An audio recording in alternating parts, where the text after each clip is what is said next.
नमस्कार, हाजिर हूं मैं सिंपली सियासत के नए एपिसोड के साथ, नए मुद्दे के साथ, नई कहानी के साथ, खबरों के पीछे की खबर के साथ और उसके दूसरे पहलू के साथ। बात शुरू करते हैं, लेकिन उससे पहले मैं आपसे एक अनुरोध करना चाहता हूं कि अगर आपने अभी तक हमारा ये चैनल सब्सक्राइब नहीं किया है तो प्लीज़ इसे सब्सक्राइब कर लीजिए और उसका बेल आइकन दबा दीजिए ताकि जब भी कोई नया वीडियो बने तो आपको इसकी जानकारी हो जाए। और अब बात मुद्दे की।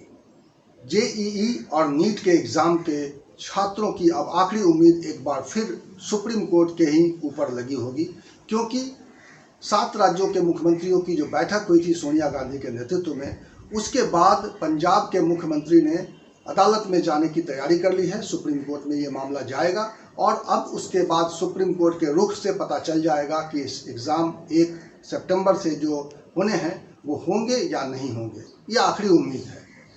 इस बीच हेमंत सोरेन झारखंड के मुख्यमंत्री ने शिक्षा मंत्री को भी एक चिट्ठी लिखी है। उस चिट्ठी में उन्होंने अपील की है कि इस परीक्षा को आगे बढ़ाया जाना चाहिए, क्योंकि इस वक्त जो हालात हैं देश में, कोरोना संक्रमण से कई राज्यों में समस्याएं गंभीर से गंभीर होती जा रही हैं। झारखंड के मुख्यमंत्री साफ तौर पे इस मत के हैं कि इस तरह की एग्ज़ाम कराने में बहुत तरह के खतरे हैं, क्योंकि सिर्फ छात्रों का सवाल नहीं है, छात्रों के साथ अभिभावकों की एक बहुत बड़ी संख्या एग्ज़ाम सेंटरों के शहर में कम से कम पहुंचेगी और वहां पे इस नाते काफ़ी भीड़ बढ़ जाएगी और उसको नियंत्रित करना सभी राज्यों के लिए एक मुश्किल की बात होगी।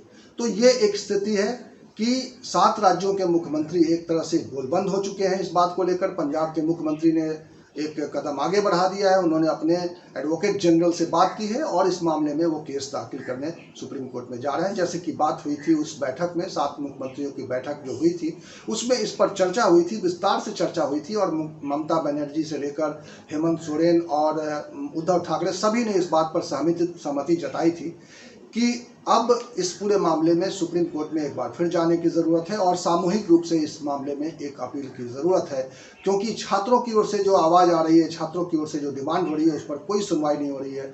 सरकार ने चुप्पी साध ली है और सरकार अब ये तर्क दे रही है कि इतने फॉर्म जो है, इतने एडमिट कार्ड डाउनलोड कर लिए गए हैं और इस वजह से सरकार इसको एक रेफरेंडम मान रही है। सरकार मान रही है कि ये छात्र जो है एग्ज़ाम कराना चाहते हैं, एग्ज़ाम में जाना चाहते हैं, जबकि सच्चाई ये है कि सोशल मीडिया से लेकर और तमाम तरह के प्लेटफॉर्म पर छात्र विरोध दर्ज कर रहे हैं। जो बहुत सारे वेबसाइट्स पर मैं देख पा रहा हूँ कि वहाँ पे इस तरह का कोई एक सर्वे चल रहा है जिसमें छात्र बता रहे हैं कि वो एग्ज़ाम नहीं चाहते। पूरे मामले में जो छात्र आंदोलनरत थे उनके साथ एक कंसोलिडेशन, एक समर्थन विपक्षी दलों की ओर से आ गया है। उसके बाद ये मामला एक सियासी टच ले चुका है। तो अब राजनीतिक मामला चूंकि हो गया है, विपक्षी दल जितने भी हैं इस पर सरकार को घेरने की तैयारी कर रहे हैं। तो सरकार को लग रहा है कि अगर इस परीक्षा को रोकने की सरकार की ओर से अगर कोशिश होती है तो इसका सारा लाभ और इसका सारा श्रेय जो है विपक्षी दल ले जाएंगे और शायद इस वजह से भी अब ये मामला एक राजनीतिक रुख ले चुका है, राजनीतिक टर्न ले चुका है। बहुत कम समय बचे हैं अब, और इसमें अगर सुप्रीम कोर्ट में ये मामला जाता है, 1 तारीख से एग्ज़ाम होने की बात है। जो जेईई के जो मेन के एग्ज़ाम है 1 से लेकर 6 सितंबर को होने हैं और 13 तारीख को नीट का एग्ज़ाम होना है। तो अगर इससे पहले पंजाब के जो मुख्यमंत्री उन्होंने कैप्टन अमरिंदर सिंह ने जो तैयारी की है, उस तैयारी में अगर बाकी राज्यों का समर्थन मिलता है तो एक सामूहिक कंप्लेन जब सुप्रीम कोर्ट के सामने पहुंचेगा तो जाहिर है कि सुप्रीम कोर्ट इस पर कैसे विचार करता है, ये देखने वाली बात होगी। सुप्रीम कोर्ट इसी तरह के एक मामले में फैसला दे चुका है और अब देखना है कि जब दोबारा उसके सामने इस तरह की एक अपील आती है तो सुप्रीम कोर्ट क्या रवैया अपनाता है, क्या रुख लेता है। तो अब सारी उम्मीदें सुप्रीम कोर्ट पर टिकी हैं छात्रों की, और सुप्रीम कोर्ट से कैसे राहत मिलती है इसको लेकर उम्मीद छात्र लगा रहे हैं। लेकिन इस साथ साथ तैयारी भी चल रही है और एडमिट कार्ड जो डाउनलोड करने का मामला है उसी से जुड़ा हुआ है। सब लोग दूसरे शहर में जाना है तो रिजर्वेशन की स्थिति देख रहे हैं, कैसे जाया जाएगा उन शहरों में और क्या वहाँ पे ठहरने की व्यवस्था होगी, क्योंकि लंबे समय तक एग्ज़ाम होना है। जेईई मेन का एग्ज़ाम तो 6 दिन तक लगातार चलेगा, तो उसमें अब छात्र वहाँ जाएंगे तो वहाँ ठहरने की व्यवस्था से लेकर तमाम तरह की व्यवस्थाएं उससे जुड़ी हुई रहेंगी। उस नए शहर में कैसे वो एडजस्ट करेंगे और क्या स्थिति रहेगी, और जो संक्रमण की स्थिति है कोरोना को लेकर उसकी एक अलग चिंता है छात्रों को लेकर, और जो अभिभावक साथ में जाएंगे वो भी एक चिंता बढ़ा रहा है।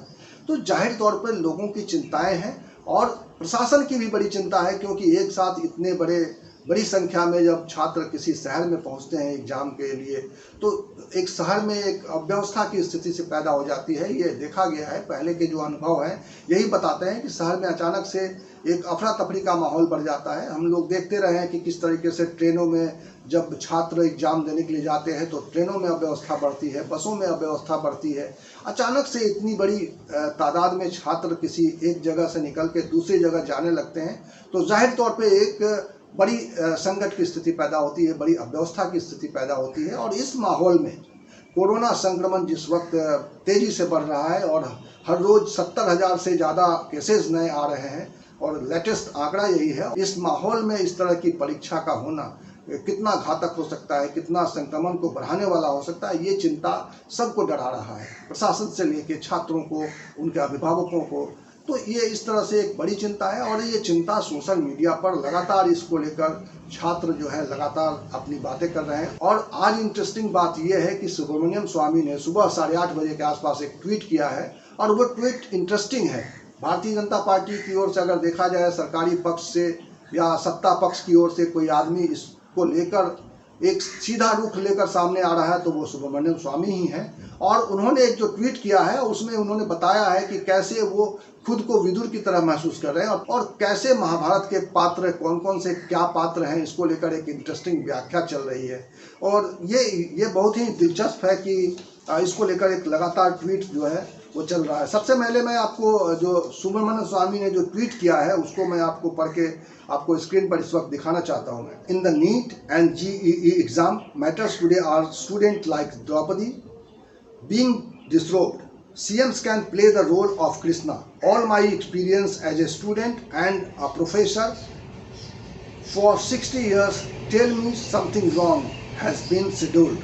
I feel like Vidur. तो सुब्रमण्यम स्वामी खुद को विदुर बता रहे हैं और उनको कैसे छात्र जो है इस तरह से जो ट्वीट कर रहे हैं, रीट्वीट कर रहे हैं, उसमें कौन क्या पात्र है उसको लेकर एक इंटरेस्टिंग व्याख्या चल रही है। सभी लोग जो है नरेंद्र मोदी प्रधानमंत्री को धृतराष्ट्र बता रहे हैं और सुब्रमण्यम स्वामी खुद को विदुर कह रहे हैं। तो और महाभारत के कौन कौन से पात्र क्या हैं, इस पर चर्चा शुरू हो गई है। बीजेपी इंडिया को कौरव बता रहे हैं, डॉक्टर रमेश पोखरियाल निशंक को लोग दुशासन कह रहे हैं और DG NTA और IIT दिल्ली डायरेक्टर दुर्योधन बताए जा रहे हैं। किसी में दुर्योधन रमेश पोखरियाल निशंक बताया जा रहा है। तो इस तरीके से छात्र जो है तरह तरह की सोशल मीडिया पर इसको लेकर मुखर हैं, आलोचना कर रहे हैं, विरोध कर रहे हैं और तरह तरह की चीज़ें आ रही हैं। और महाभारत से इसको जोड़ा जा रहा है। आपको मालूम है कि जब प्रधानमंत्री ने लॉकडाउन का अनाउंसमेंट के लिए जब आए थे तो उन्होंने भी महाभारत का उल्लेख किया था और कहा था कि महाभारत की लड़ाई 18 दिनों में लड़ी गई थी और अब ये लड़ाई 21 दिनों की हो गई है।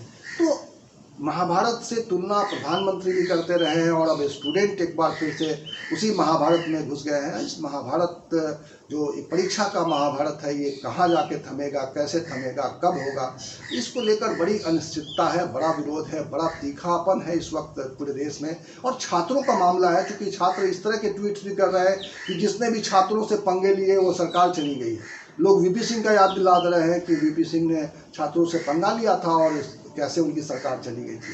तो ये भी लगातार ट्विटर पर ट्रेंड कर रहा है। मोदी सरकार के खिलाफ में एक नया मुद्दा, छात्रों का, अभिभावकों का एक नया मुद्दा सामने आ गया है और देखते हैं कि कैसे ये पूरा मामला सियासी टर्न लेता है या क्या होता है। छात्रों के हित में सरकार आखिरकार या सुप्रीम कोर्ट कैसे फैसला करती है, ये देखने वाली बात होगी। तो इस वीडियो में फ़िलहाल इतना ही। आप हमारे साथ जुड़े रहिए।